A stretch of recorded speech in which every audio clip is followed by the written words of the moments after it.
일생 동안 당신이 반드시 읽어야 될 100권의 책 일당백. 오늘은 스페셜 시간, 새롭게 나온 책 중에 또 여러분이 읽어보실 만한 책 소개해드린 시간입니다. 반갑습니다. 정프로고요. 네, 정박입니다. 네, 이지선입니다. 네, 오늘은요 천재 이야기를 책으로 네. 낸 게 있어서 그거 한번 좀 소개해드릴까 하는데, 네. 혹시 지선 씨는 천재 소리 들은 적이 있어요? 목소리 천재 뭐 이런 거? 한 번도 없어요. 없어? 한 번도 없어요. 왜? 보통 성우 정도 하려면 그런 소리를 좀 많이 들어야 이렇게 해야 되겠다 이런 생각이 드는 거 아니에요? 생각보다 그거에 대해서는 천재라는 소리는 한 번도 못 들어봤고요. 그래요? 제가 옛날에 네. 무슨 매불쇼에서 컨텐츠를 네. 만든 적이 있어요. 뭐 분리극장이라고. 예. 그거 할 때 댓글에 와 천재다. 천재다 뭐 이렇게 아. 그런 반응 한 번 정도 받아봤고 네. 살면서 천재라고 천재 소리는 별로 안 들어봤고. 천재 소리 좀 들어보셨죠?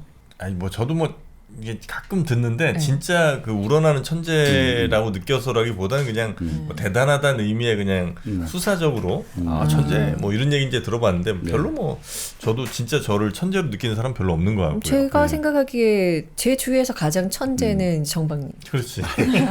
근데 이제 보통 그럴 때 우리는 이제 지금 말씀하셨듯이 천재하면 뭔가 암기를 잘하고 많이 안다라고 생각하잖아요. 근데 서양에서는 보통 그럴 때는 폴리메스라 해가지고 박식가. 박식한 사람들이라 그러고 사실 이제 본래 의미에서 천재, 지니어스 하다는 거는 지금 오히려 어떻게 보면 우리 정프로처럼 좀 네. 남하고 다른 생각으로 뭔가 다른 생각을 하고 어떤 문제를 해결하는 능력 가진 사람들. 좀 엉뚱하고. 예, 그런 사람을 보통 천재라고. 그렇습니까? 천재의 뜻에는 본래 그게 가깝다고도 합니다. 근데 한국 사회에서는 천재를 그렇게 생각 안 하잖아요. 공부 잘하고 뭔가 좀 성적이 좋을 것 같고. 곱하기 막 엄청 빨리 네. 하고. 그러니까 천재가 상당히 순응하는 사람들이죠. 제도의 틀에 맞추는 사람들. 우리 치면 뭐 과거 시험에 합격하는 사람들. 사서삼경. 요즘으로 치면 예전에 사법고시 육법전설을 달달달 외워가지고. 그러니까 그런 어떤 틀에 맞추는 걸 우린 천재라고 많이 부르고. 그러네. 근데 서양 같은 경우는 보면 지금까지 생각하지 못했던 뭔가 기발한 발상을 한다든지 남이 어쨌든 한 번도 생각하지 못했던 것을 끄집어내는 사람들. 그런 사람들을 보통 또 서양 사람들은 천재라고 부르는 거죠. 그래요. 하여튼 뭐 그런 의미에서는 그래도 조금 저는 이제 가까이 간 건 아닌가 하는 자부심을 조금 이제 다르게 보려고 노력은 하니까 네. 그런 건 아닌가 하는 생각이 좀 들고요. 이분은 그러면 역시 그 천재를 지금 이제 흔히 서양에서 얘기하는 그 남들과 좀 다른 이런 사람들을 천재로 규정하고 있겠네요, 그러면. 그렇죠. 이 이제 오늘 소개해드릴 책이 천재 보고서인데 네. 그 스콧베리 카우프만이라는 심리학자하고 캐롤린 그레고라는 저널리스트가 이제 어떻게 보면 그 서로 합작해서 이 책을 만든 건데 그 서양은 또 이런 책 전통들이 좀 있는 것 같아요.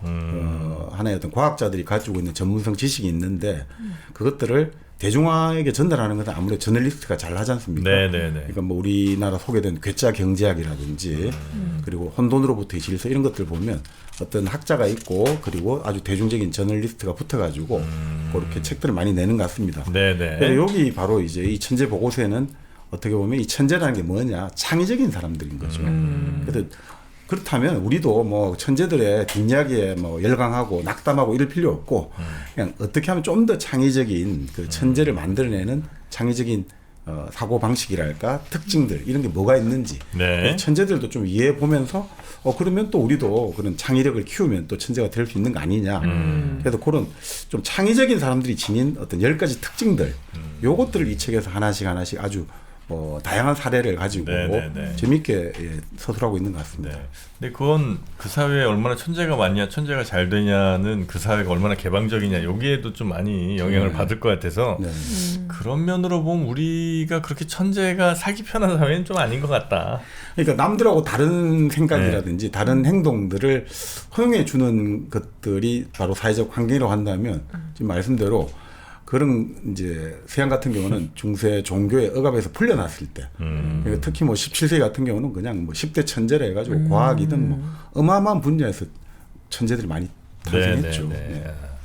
자, 그래서 이제 제가 목차를 이제 살짝 봤는데 보니까 뭐 상상, 놀이, 또 열정, 공상, 고독, 직관, 또 개방성, 마음 챙김, 민감성, 뭐 다르게 생각하기 등등 이렇게 쭉 있는데 뭐 다른 건 다 뭐 충분히 그러려니 싶기도 하지만 특히 그 민감성. 전 여기가 천재 제가 이제 천재 같은 사람들이라고 이제 보는 사람들이 갖고 있는 아주 공통된 특징인 것 같긴 해요. 민감성이 되게 예민해. 누군지 알죠? 최 씨인가요? 최 씨도 사실 이제 천재 같을 때가 많잖아요. 네. 그런데 정말 예민하잖아. 예, 그래서 그 예민함, 민감성, 네. 이거가 천재 조건인 것 같은 느낌은 좀 들어요. 아니 사실 지금 말씀하시니까 그런데 그 보통 민감하다 그러면 좀 인트로버트, 내성적이다, 내향적이다 생각하는데 그렇지도 않다거든요. 이 책에 보면 헤비메탈 록 음악가들 같은 경우가 상당히 민감하거든요. 상당히 외향적이라는 거예요. 그러니까 사실은 내향적인 특성하고 외향적 특징이 공존할 때 오히려 더 그런 민감성들이 더 창의적으로 잘 연결된다고 보는 거예요. 아, 그래요? 네. 근데 이제 그 친구 같은 경우도 네. 약간 굉장히 내향적인 면이 굉장히 많은데 네. 또 이제 뭐 방송을 할 때나 이럴 때는 또 되게 또 네. 아주 외향적으로 또 하니까 네. 네. 어찌 보면 그런 게 또 같이 융화되어 있는 그런 모습인 것 같기도 하고요. 그러니까 뭐 이걸 과학으로 따지자면 이렇게도 될 수 있겠죠. 지금 사실 예전에 우리가 임사 체험 이런 여러 가지 이야기할 때도 예전엔 죽었다고 생각했는데 갈수록 우리가 이제 그 사람의 미세한 전류랄까, 미세한 맥박이랄까 이런 거를 계측하는 장치가 더 개발되면 개발될수록 사실은 죽은 줄 알았는데 아주 미세하게 혈류가 흐르고 있더라. 사실은 이게 소리가 안 날 줄 알았더니 아주 미세한 어떤 그 음파가 나와가지고 그걸 캐치한 사람이 있더라. 그러니까 어떻게 보면 그런 남들이 잘 보지 못하고 남들이 잘 듣지 못하고 남들이 잘 느끼지 못하는 것들 그리고 남들이 잘 생각하지 못하는 것들을 연결하는 능력을 민감성이라고 한다면 그런 것들이 갈수록 발달한 사람들은 천재라고 부를 수가 있겠네요. 진짜. 네. 그렇죠, 그렇죠. 자, 그러면 천재, 뭐 고도로 창의적인 사람들의 남다른 특징들, 네, 네. 요걸 아마 이 책에서 정리를 좀 해놓은 것 같은데 어떤 특징들을 좀 많이 갖고 네. 있는지 한번 볼까요? 네, 보통 이제 10가지 특징을 여기서 이제 쭉 논하고 있는데 우리가 뭐 보면 상상놀이, 열정, 공상, 고독, 직관, 경험에 대한 개방성, 마음챙김, 민감성, 역경을 유익한 기회로 바꾸기, 다르게 생각하기 뭐 많습니다만 네. 여기서 뭐 다 하면 또 책을 사실 필요가 없으니까 네. 그 앞부분에 상상놀이하고 열정하고 이 부분 중심으로 해가지고 한번 잠깐 한번 우리가 이걸 한번 맛을 보죠. 네. 상상놀이. 네, 네. 상상놀이라는 건 뭐예요? 결국 우리가 이 예전에 한번 그 에릭 호프 할 때도 그 이야기 들었습니다만 그 천재가 뭐냐 이거죠. 천재가 뭐냐. 그럴 때 이제 프랑스의 보들레르라는 시인이 이런 말을 했다 이거죠. 천재란 다시 찾은 유년기다. 다시 찾은 어린 시절이 천재라는 거죠. 어린 시절에 세상 만사가 모두가 호기심의 대상이고 또 이것들을 주어진 어떤 선입견대로 바라보지 않고 저기는 뭘까? 저것은 저 안에 뭐가 숨어 있을까?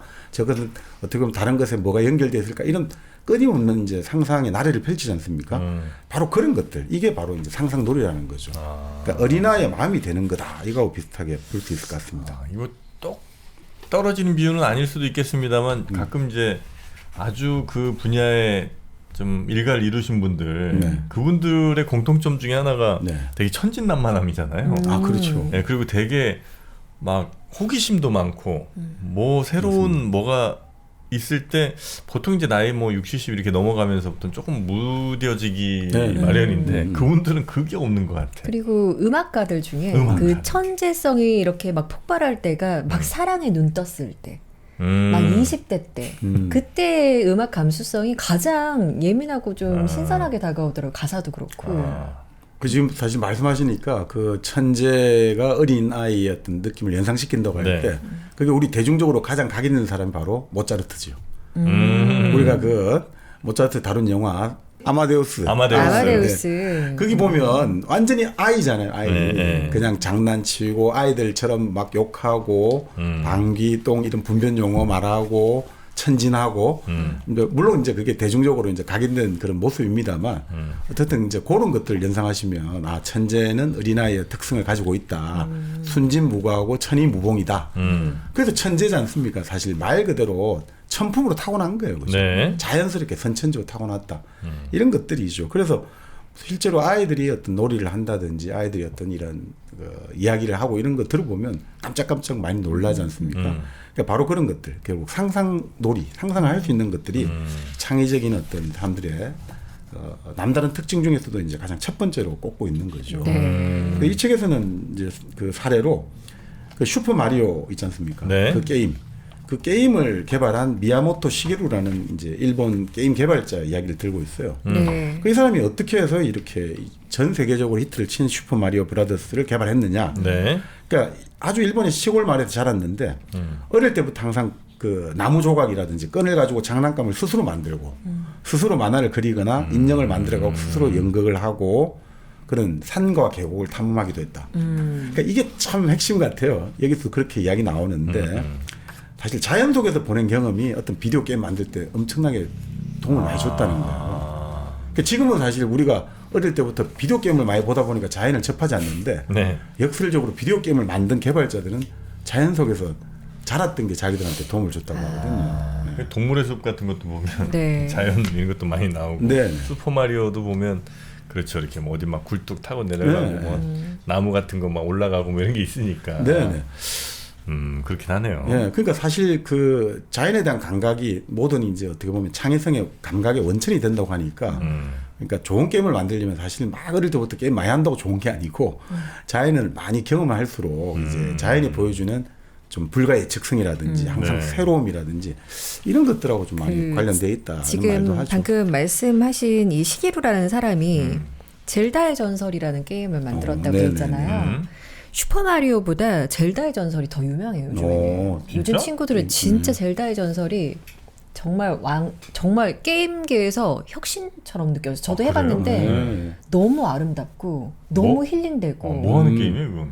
그냥 오픈월드인데 야생이에요. 네. 근데 내가 거기에서 이렇게 어두운 데를 하나하나씩 찾아가면서 나를 업그레이드하고 뭐 무기도 찾고 스토리도 있고. 아, 바로 그렇게 얘기 나오네요. 그 바로 지금 그가 만든 게임을 하는 사람들은 뒷마당에서 흑장난을 하면 노는 아이가 된 것 같은 기분을 느낀다. 진짜. 예. 이런 그래. 평가를 하거든요. 근데 이 천재가 일반인한테 주는 그 감정이 뭐 이렇게 얘기를 하니까 확 다가오는 게 정말로 그런 느낌이었거든요. 나도 같이 장난치고 싶고 같이 노는 느낌까지 드는. 예.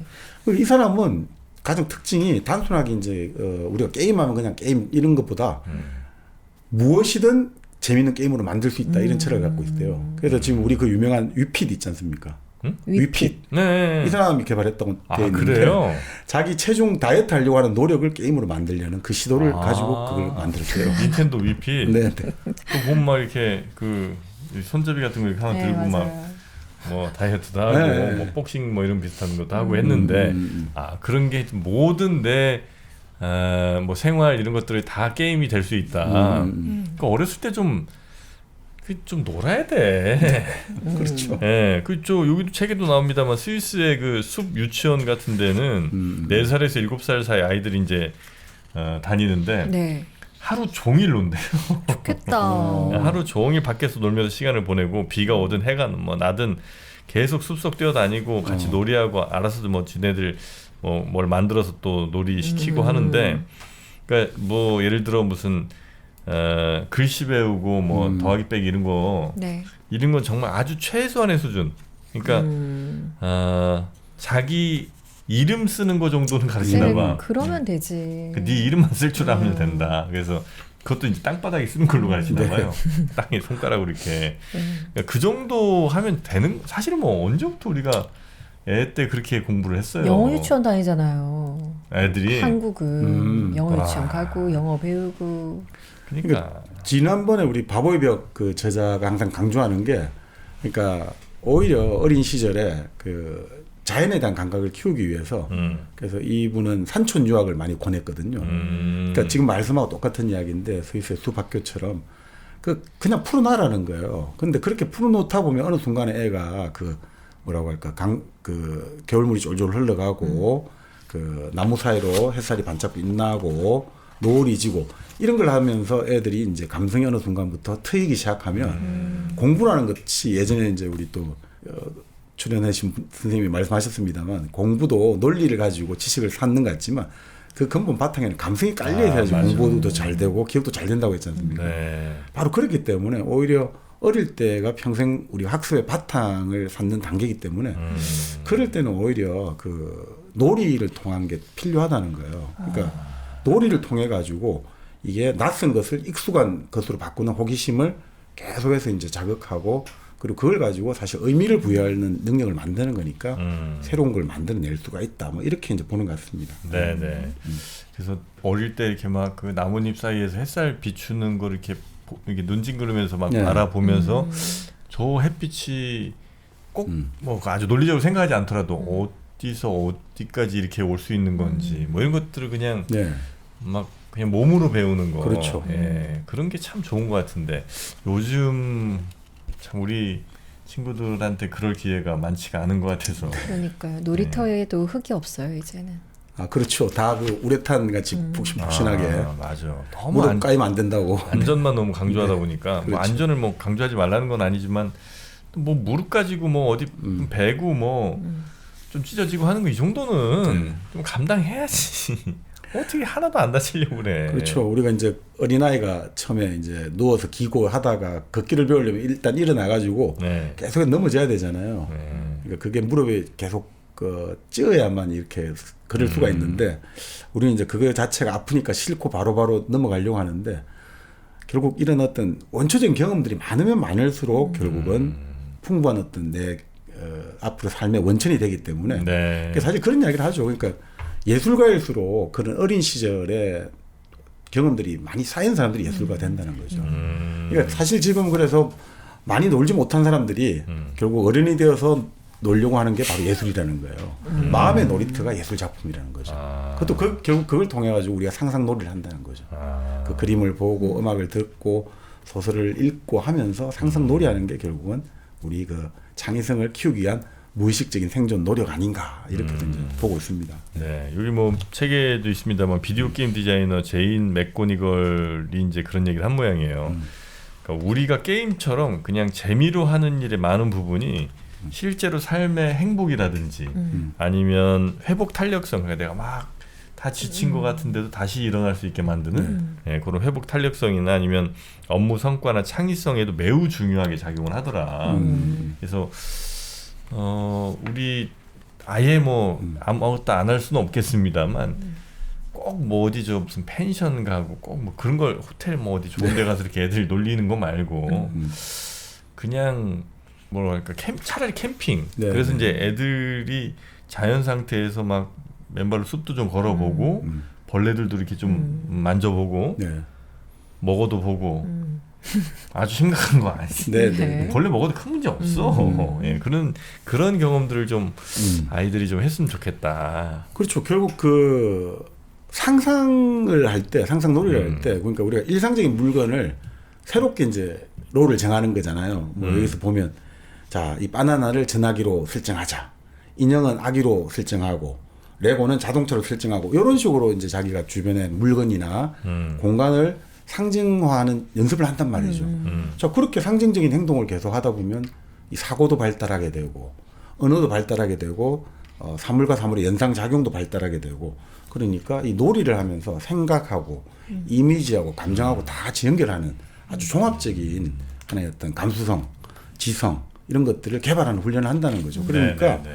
특히나 이제 이런 혼자 하는 놀이도 있습니다만 또 같이 우리가 짝을 이루어서 하는 놀이라든지 요즘 뭐 오징어 게임도 많이 나옵니다만 그런 것들 같은 경우도 이제 사회성을 키우는데 아주 좋은 기회가 되거든요. 그런 것들 때문에 이 놀이라는 게 네. 사실은 뭐 어떻게 보면 헛것 쓸데없는 것이 아니라 오히려 사람의 생존에 오히려 어떻게 보면 좀 더 필수적인 것 아닌가. 그 장자가 말하는 무용의 용 전혀 무용한 같은데 사실은 가장 큰 쓸모가 있는 그런 것들 아닌가 이제 이렇게 보고 있는 거죠.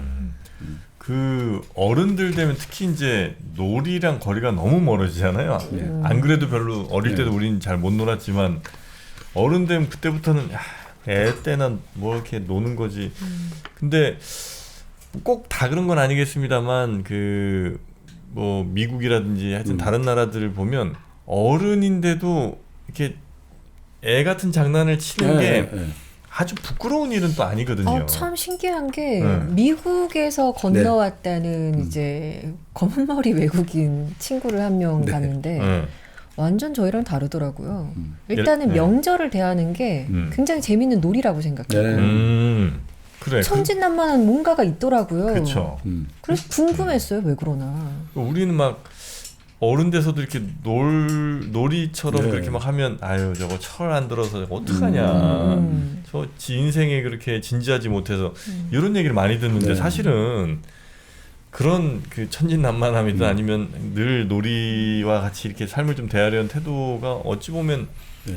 되게 그 삶을 여유롭게도 해주고 그 사람의 여러 가지 것들을 만들어줄 수 있을 텐데 네. 그냥 진지해야 되고 뭐 차분해야 되고 네. 이게 너무 좀 강조가 많이 되는 것 같아서 그러다 보니까 예전에는 그러니까 아이들의 놀이와 어른들의 놀이가 좀 구분됐는데 네. 요즘은 아이들 놀이를 거의 사라지고 있잖아요. 아이들 어릴 때부터 공부를 너무 많이 시키고 학원을 보내니까 그러다 보니까 어른들의 놀이가 아이들의 놀이로 계속해서 하향 침투하는 것 같아요. 그러니까 돈을 가지고 뭔가 모든 걸 하려고 그러고 그러니까 그런 문화들이 결국 그 아이들의 영역까지 더 잠식에 들어가니까 오히려 더 지금 그러니까 어른들은 어른들대로 더 좋지도 않고 사실 여기서는 그렇게 나오거든요. 지금 말씀대로 버나드 쇼가 그런 이야기 했다고 하는데 우리가 나이가 들기 때문에 놀이를 멈추는 게 아니라 놀이를 멈추기 때문에 늙게 된다.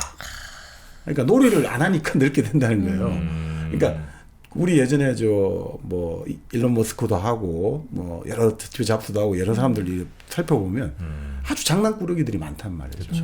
그러니까 그런 끊임없는 그 장난에 대한 이런 장난을 궁리해내고 장난을 실행해내고 이런 것들을 통해 가지고 계속해서 좀 항상 주어진 사고방식에서 벗어난단 말이에요. 근데 우리는 맨날 이거 야 어른스럽지 못하고 무슨 이게 장난이야 놀이야 이런 식으로 하니까 그걸 되게 부정적으로 바라보다 보니까 창의성이 모자라고 활력도 모자란 거 아니냐. 그러니까 근본적으로 상상력이 부족한 거 아니냐. 그러니까 사람과 사람의 갈등에 있어 가지고도 죽기 아니면 살기로밖에 해결을 못 한다는 거죠. 상상력이 빈곤하니까 이분법에 빠져가지고 죽기 아니면 살기. 아, 요걸 또 다른 하나의 제3의 방식이 없을까? 이런 상상력이 없다 이거죠. 어떤 주어진 어떤 규정, 주어진 자원, 주어진 한계밖에는 생각을 못 하고, 야 이게 만약 이렇다면 또 다른 뭔가 제3의 대안이 없을까? 이런 것들에 대해서 아예 생각 자체를 안 하려고 한다는 거죠. 네네네. 그러니까 이게 결국은 놀이를 안 하고 어른들은 계속 술이나 마시고 뭐 그런 거 있잖아요. 하투나 치고 술, 화투, 노래, 뭐 음주, 가무 이 범주에서만 딱 잡혀 있어가지고 그걸 넘어서면 어린애다. 쟤는 어른스럽지 못해. 이래가지고는 답이 없지 않겠나 싶습니다. 네. 네, 우리 좀 놉시다. 어떻게 놀아야 될지 모르겠어요. 시간이 좋아져도 뭘 해야 될지 모르겠더라고요. 뭐 영화 보는 거 말고. 그래서 상상놀이를 상상놀이 하시면 그러니까 여기서 또 다른 책에서 보니까 이런 재밌는 대목이 있더라고요. 결국 이제 지금 상상놀이 같은 게 상상력을 계속해서 발휘하라는 거잖아요. 근데 그렇게 하다 보면 결국 몽상 이런 거 있잖아요. 우리가 막 완전히 백일몽 꾸는 거 있잖아요. 완전 정신 팔려가지고 말도 안 되는 생각하는데 그것을 계속 하다 보면 좀 무의식적인 연상 능력이 있지 않습니까? 뭐 전혀 뜬금없이 있잖아요. 갑자기 책이 나왔다가 헛되기 나왔다가 저녁 놀이 나왔다가 근데 계속 그런 것들을 하다 보면 그게 통찰력을 키우는데 아주 좋다고 해요. 그러니까 통찰력이라는 게 우리가 인사시 있다 없다 이런 말을 하는데 네. 결국 그것은 전통에 맞지 않는 그러니까 기존의 어떤 슬모와 맞지 않는 생각과 사실들을 연결한 능력이라는 거예요. 그러니까 다윈 같은 사람은 결국 그 상상력을 어떻게 적용했냐 이거죠. 정말 저 섬에 있는 이 새와 저 섬에 있는 저 동물하고 연결해가지고 그래도 결국 진화론이라는 아이디어를 얻어냈다는 거예요. 전혀 어울리지 않을 것 같은 저것과 이것을 연결해가지고 아 저것과 이것이 한 조상에 나왔다면 뭐 이런 식으로 계속해서 하는 거죠. 그러니까 결국 새로운 환경에서 아이디어들을 내가 기존에 갖고 있는 생각이 있잖아요. 근데 네. 새로운 환경을 만났다. 새로운 사람을 만났을 때 그것을 재활용할 줄 아는 특별한 재능이 바로 상상력이라는 거죠. 내가 지금 갖고 있는 요게 있었는데 요걸 어떤 새로운 그림을 봤다. 새로운 음악을 들었다. 새로운 책을 읽었을 때 적용하는 것들. 요게 결국 이제 상상력을 발휘하고 이게 창의력으로 연결된다 이거죠. 네네. 우리 예전에 그 러셀 자서전 했지 않습니까? 네. 그 러셀 같은 경우가 이제 버트런트 러셀이 영국의 대표적 지성이지 않습니까? 이 사람이 이제 젊은 시절에 그 황무지로 유명한 미국 출신의 영국 시인이죠. 엘리오트를 만났단 말이죠. 그래서 러셀이 엘리오트하고 이야기를 하다가 이런 이야기를 해요. 야, 너 비용이라는 프랑스에 아주 범죄자 시인이 있어요. 비용의 식구 이런 거 기억나냐? 지난해 눈은 어디로 사라져 갔느냐? 지난해 그 내렸던 그 한방 눈은 어디로 다 사라지고 없냐? 이런 이야기를 탁 던지니까 엘리오트가 가만히 생각하다가 아, 그 비용은 헤라클레이토스의 후예군요. 이렇게 대답을 하더라는 거예요. 헤라클레이토스는 이제 그리스의 철학자죠. 만물 유전설, 판타레이 모든 것은 이제 변한다는 것들. 네. 세상은 존재는 불이다 하는.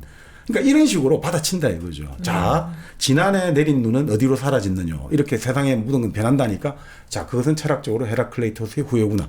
이런 식으로 끊임없이 하나를 던져주면 다른 것을 가지고 또 자기가 갖고 있는 철학의 생각을 가지고 다시 그거를 연상시켜내고 이런 것들이 결국은 바로 상상력에서 나온다는 거죠. 끊임없는 우리가 이런 거 저런 거. 레오나르도 다빈치는 새하고 박쥐를 맨날 관찰하다가 그걸 자기가 비행기에 스케치를 그려냈잖아요. 네, 네. 아, 저런 것들을 사람이 한번 탄다면 전혀 사람들은 엉뚱하게 생각했는데 막스 웨버 같은 그 유명한 사회학자는 신학에서 본래 카리스마라는 게 나왔거든요. 카리스마 개념이라는 게 네. 신의 은총, 뭔가 치유 능력 이런 건데 요거를 도입해가지고 정치 분석에 활용했단 말이죠. 지도자의 지도력의 세 가지 유형은 카리스마적 지도자. 이런 식으로 신학의 개념을 또 내 정치학에도 분석에 적용해보고 이런 모든 것들이 사실은 상상력에 상상 놀이의 작용들이라는 거죠. 네. 근데 아마 우리도 어쩌면 그 마음속 깊은 곳에 그런 이제 아이적인 놀이 같은 게 네. 많이 좀 욕망이 있을 수도 있겠다. 네, 그게 잘 반영된 게 어쩌면 오징어 게임 신드롬 같은 거 아, 아닌가. 어, 그래요?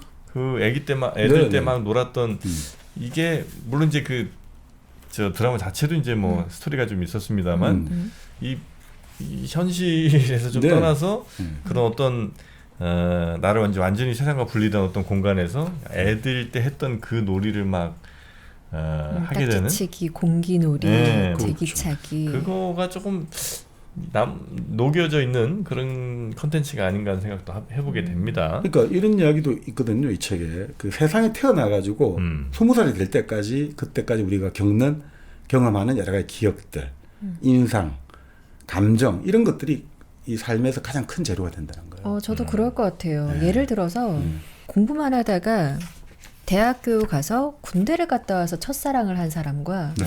중학교 때 첫사랑을 느껴서 여자친구를 사귀거나 남자친구를 사귄 사람은 그 감정 자체가 다를 것 같거든요. 그렇죠.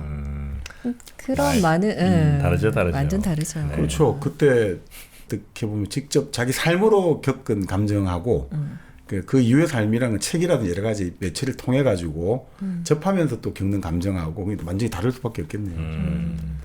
자, 그렇게 놀이를 좀 네. 하는 어린아이의 마음을 갖는 네. 이런 게 이제 천재의 하나의 조건이 될 수 있고, 네. 그다음에 열정. 열정이죠. 네. 네. 이 열정 같은 경우는 뭐 우리가 뭐 모든 데서 사실 이제 열정을 많이 강조를 하죠. 네. 그 열정이 있어야지만 우리가 뭔가 그런 얘기하지 않습니까? 뭘 하려고 하면 네. 그 의욕이라고 해야 될까? 동기가 존재해야지 이게 방아쇠가 당겨져야지 뭔가를 할 수 있기 때문에 사실은 그리고 그것을 끊임없이 지탱시켜주는 연료가 되어주니까 예전에 탤런트 코드에서도 그때 그런 이야기를 했던 것 같습니다. 우리 하나의 동기가 필요한데 그 동기가 딱 만들어졌더라도 그것을 끊임없이 밀고 나갈 계속 연료가 공급돼야 된다 이거죠.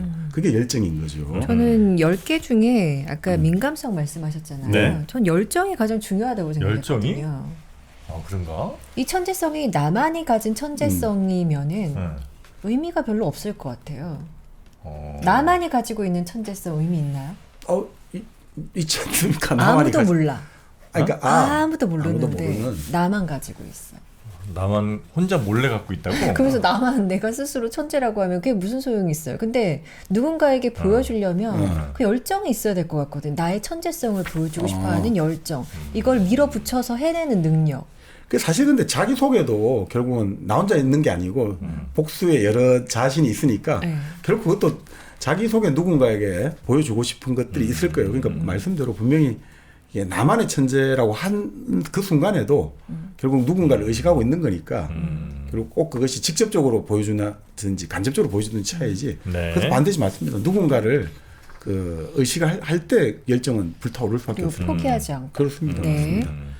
그 열정이 맞습니다. 여기서도 그런 이야기 나오죠. 결국 가장 강력한 원천이다 이거죠. 창의력의 가장 강력한 원천이라는 것은 결국은 사랑에 빠지는 느낌이니까 열정이 되겠죠. 네. 그래서 그런 이야기를 여기서 이제 여러 사람들 이야기합니다. 제클린 디프레라고 아주 유명한 첼리스트죠. 근데 네. 좀 비운의 첼리스트였죠. 위축. 근육이 위축된 점점. 예, 그래가지고 리게릭병 같은 예, 거. 그럴 겁니다. 그러니까 네. 비운의 여자 첼리스트였는데 네. 4살 때 라디오에서 첼로 소리를 처음 듣고 엄마에게 이렇게 말했대요. 나도 저런 소리를 내고 싶어. 이때 팍 불이 당겨진 거죠. 그래서 그 이후에 이제 끊임없는 열정들이 네. 결국 바탕이 되어가지고 근데 이분이 20대 중반부터 이 병에 걸려가지고 그 결국은 이제 돌아가셨습니다만 그런 것들이 어마어마한 이제 형식으로 어떤 이 자기 삶의 첼로에 대한 현실로 나타났던 거죠. 그러니까 이런 사람들이 많은 것 같아요. 우리 그 대표적인 그 루이 암스트롱 있지 않습니까? 네. 네. 그 루이 암스트롱이 제가 예전에 1913년이라는 책에 이 대목이 나오는데 루이지애나 뉴올리언스죠. 네. 거기서 새해 첫날을 맞아가지고 그때 12살밖에 안 됐는데 총 들고 막 길거리에서 막 새해 맞아가지고 총을 쏘다가 얘가 이제 경찰이 잡혀간 거예요. 유치장에. 네. 근데 유치장에서 계속 고래고래 고함을 지르니까 경찰이 아우 시끄럽다고 이 악기를 하나 던져준 거예요. 이거나 불어. 근데 그게 바로 이제 이 사람이 그 유명한 이 트럼펫이죠. 이분. 네. 그걸로 그냥 이 사람이 자기 그 평생의 그 재능을 발휘한 거예요. 그 유치장 가가지고 경찰이 시끄럽다고 이거 불어 했는데 이거 한번 불면서 미쳐버린 거예요. 완전히. 이런 식의 열정. 근데 저는 좀 여담입니다만 저희 고등학교 때 그 한 친구가 있었는데 이 친구가 한 해 휴학을 했거든요. 한 해 휴학을 해가지고 저희가 같은 반 됐는데 휴학을 어떻게 했는지 이야기를 해주는 거예요.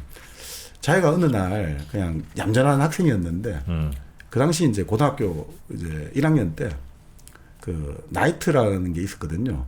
이때 나이트는 뭐냐면 그 입장권을 받고 입장을 해줘요. 입장권이 얼마냐면 500원을 내고 들어가면 콜라 사이다 한 잔 먹을 수 있고 거기서 춤만 출 수 있는 거예요. 그러니까 의자 앉을 수는 없고. 콜라텍 같은 느낌이네. 그때 이제 근데 그런 게 있었다고 네. 합니다. 그래서 가가지고 처음 친구들 따라갔는데 그 이제 있지 않습니까? 사이키델릭한 조명과 귀를 빵빵 찢을듯이 때리는 그 음악 소리 여기에 미쳐가지고 춤을 추기 시작한 거예요. 춤을 밤새도록 춘 거예요. 그 나이트가 새벽 4시, 5시가 문 닫는데도 추고 이 흥분이 안 가니까 학교 와서 또 추기 시작한 거예요. 학교 다닐 때 추고 싶은데 쉬는 시간마다 추는 거예요. 그러니까 다른 반 애들이 와서 저 미친놈 보러 다 온다는 거예요. 얘가 며칠을 그렇게 했대요. 계속. 그러니까 며칠간 춤을. 그래서 결국 이제 자기가 사실 그래서 나중에 어머니가 걱정과 눈물 흘리면서 뭐 밥을 주는데 먹고 나니까 갑자기 병원에 침대에 실려 있더라는 거예요. 병원에 침대에 실려간 거죠. 병원에. 그래서 이제 갔는데 아니 그러니까 이런 식으로도 열정이 폭발하나 싶었죠. 며칠간을 그렇게 했대요. 춤에 완전 꽂혀버려가지고. 근데 그 정도면 차라리 마음 편하겠다. 왜냐면 이제 보통 많은 사람들이 내가 뭘 좋아하는지 잘 모르는 경우 많잖아요. 많죠. 네. 근데 하나에 나도 모르게 완전히 꽂혀갖고 며칠 동안 정신 못 차릴 정도로 그렇게 되면 사실 길 정하는 데는 좀 편할 거 아니야. 아니 근데 그 이후로 춤하고는 상관이 없는 길을 하는데. 아 그런가? 근데 정말 그때 그 말 듣고 다들 야 저렇게도 될 수가 있나. 근데 그때 춤이 너무 좋았대요. 한 1년간 완전히 뭐. 네, 그 조시 웨이 치킨이라고 치킨 아니고 웨이 치킨이라고. 네. 그 체스 미국 챔피언 네네, 뭐 네. 이런 사람인데 그 양반도 6살 땐가 우리로 따지면 저 종로에 있는 무슨 탑골공원 같은데 네. 거기 이제 지나가다가 그 체스 두는 걸 이제 아저씨들 막 두는 걸 봤나 봐요. 그리고 완전 이제 맛이 간 거야. 그거 보고 완전 매료가 돼갖고 그래서 그때부터 갑자기 체스 매달려갖고 불과 몇 년 사이에 아마 그냥 쟁쟁한 챔피언들 다 꺾고 이 양반이 이제 아마 80년대 후반 90년대 초인가 아마 저 챔피언 됐을 텐데 네. 그 영화로도 만들어졌거든요. 이 사람도 그냥 처음 체스 딱 보자마자 정신줄을 그냥 거의 놨다는 거예요. 네. 예, 그리고 뭐 바로 체스 두는 것만 보고도 어떤 룰로 두는지를 거의 이해를 했대요. 그 6살, 7살 된 애가.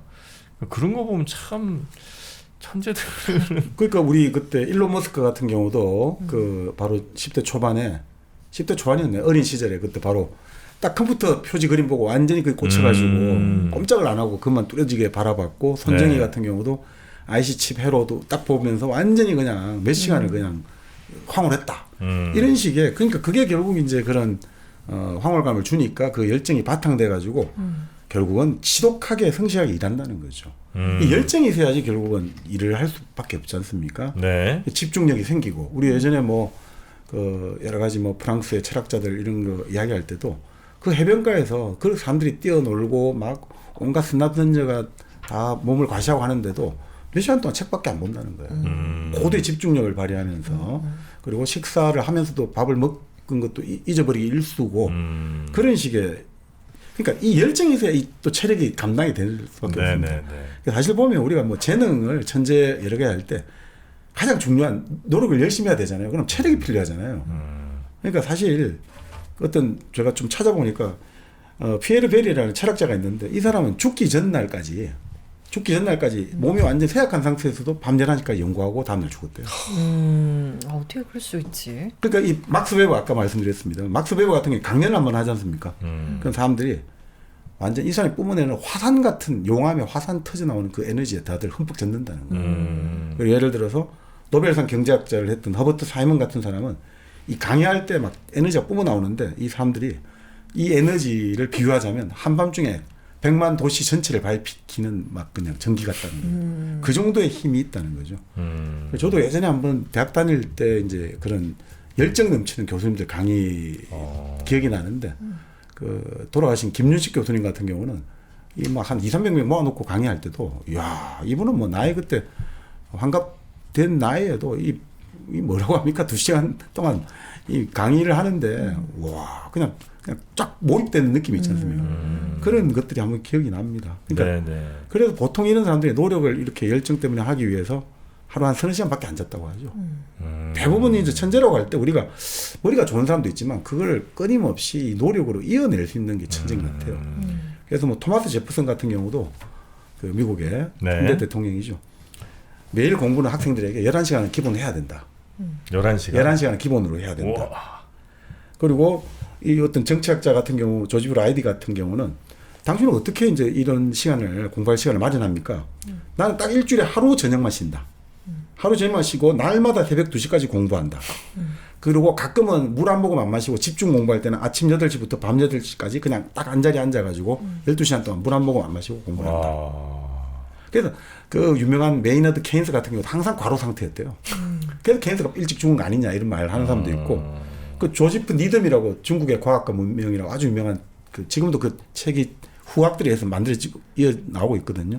그 사람 같은 경우는 밥 먹는 시간에도 공부를 해야 되니까 삶은 달걀을 제일 좋아했대요. 왜냐하면 달걀 딱 이제 끓는 물에 넣어놓고 삶아지는 동안 공부할 수 있으니까 삶은 달걀을 제일 좋아했다.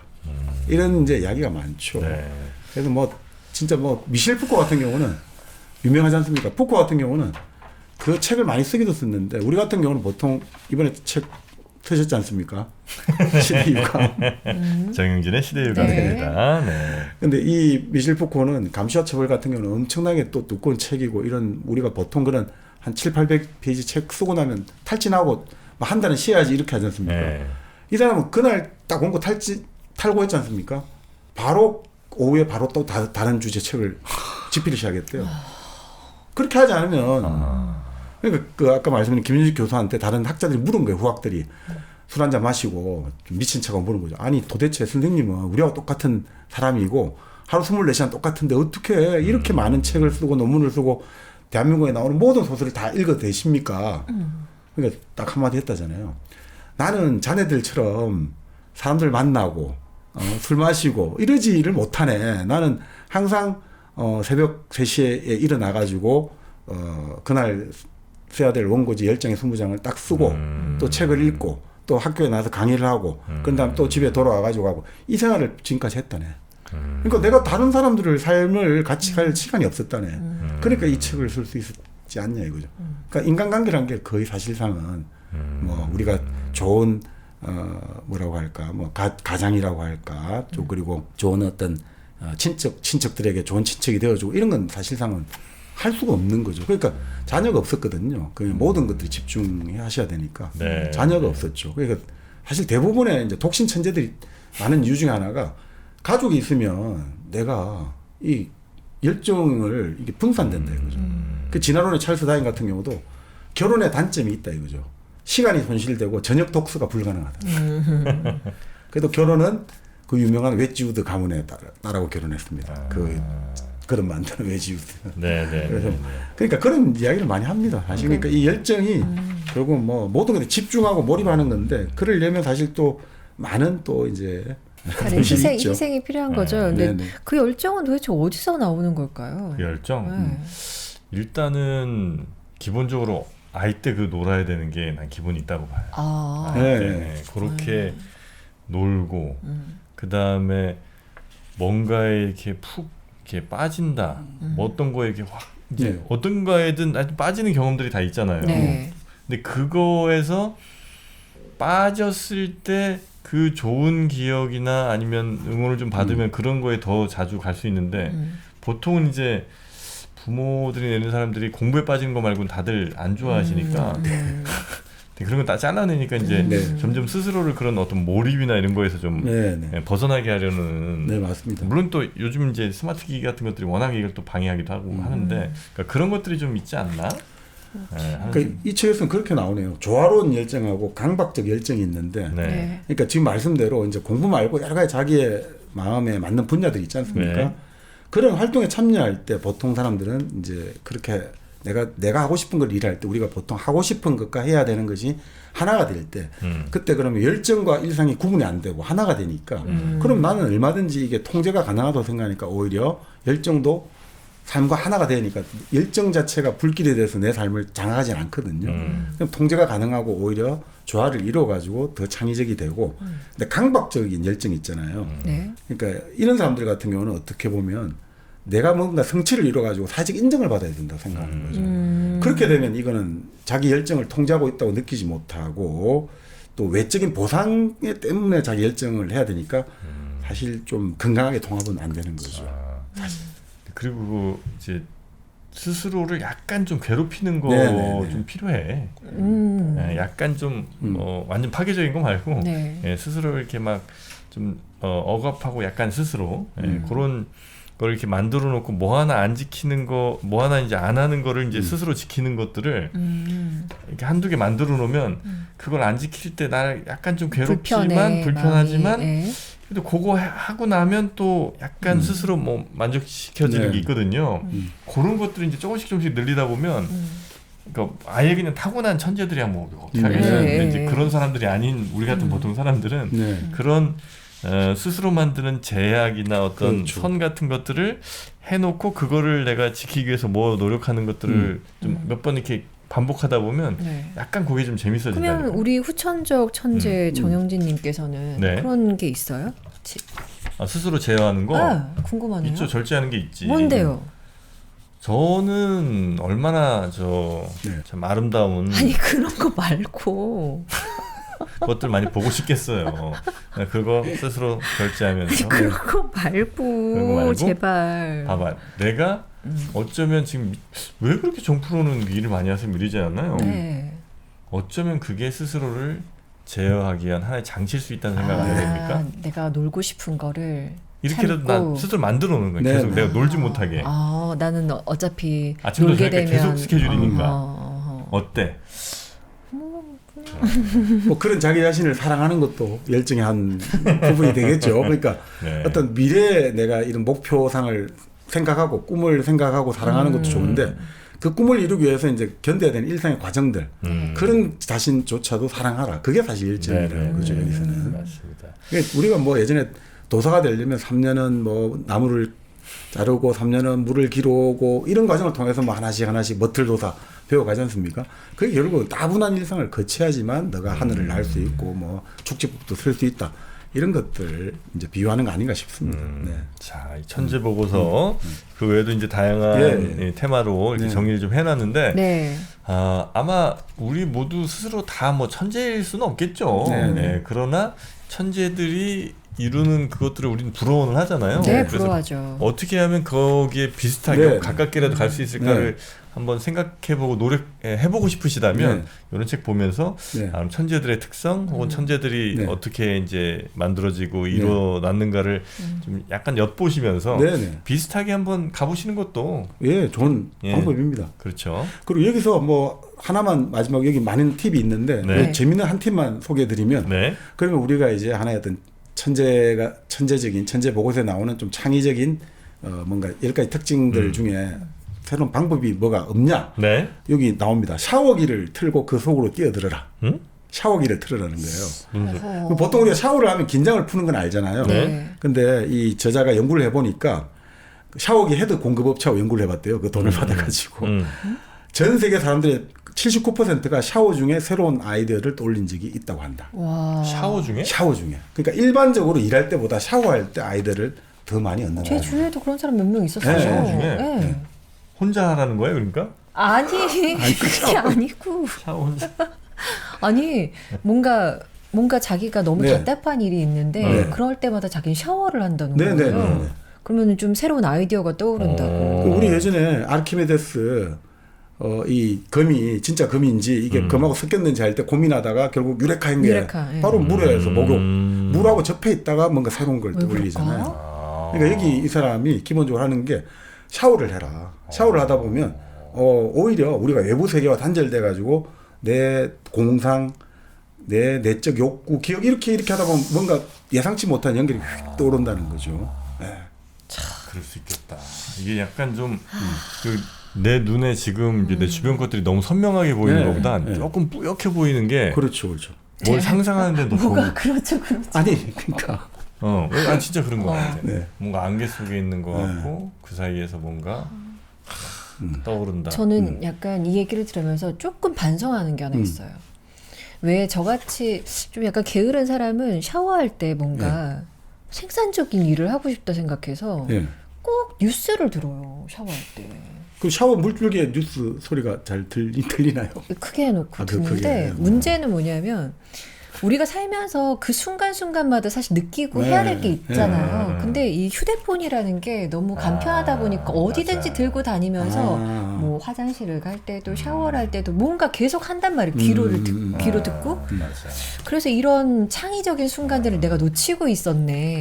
이런 맞아. 생각이 듭니다. 그렇죠. 그래서 사실은 여기도 나중에 덕목이 고독이 나오는 게 너무 시류에 따라서 자꾸 살려고 하고 자꾸 이게 여기서 놓치면 안 되라고 생각하면 오히려 자기 자신이 잃어버리기 쉬우니까 오히려 고독이 필요하다는 거죠. 근데 그 샤워가 사실 고독과 그리고 이제 지금 말씀대로 전형 동안 생각들이 튀어나오는데 아주 좋다는 거죠. 맞아. 그래서 아주 그 기발한 감독 있잖아요. 우디 앨런 같은 경우는 지식인들이 좋아하는 감독이죠. 우디 앨런이 기본적으로 영감을 얻을 때 가장 애용하는 기법이 샤워래요. 뭐가 머리 꽉 막혀 답답할 때 샤워하다 보면 갑자기 휙 쏟아오른다는 거죠. 자, 샤워 자주 우리 한번 해보도록 네. 하고 이런 뭐 여러 팁들도 있으니까 요 책 천재 보고서 요 책 한번 혹시 관심 있는 분들은 서점에서 한번 찾아보시면 좋을 것 같다 생각이 좀 듭니다. 자, 오늘은 새로 나온 신간 여러분께 소개해드린 시간 가져봤고요. 다음 시간에도 뭐 좋은 신간들 나오면 또 여러분께 한 권씩 소개를 좀 해드리도록 하겠습니다. 네. 자, 오늘은 여기서 인사드리고 다음 시간에 뵙겠습니다. 함께해 주신 여러분 고맙습니다. 고맙습니다.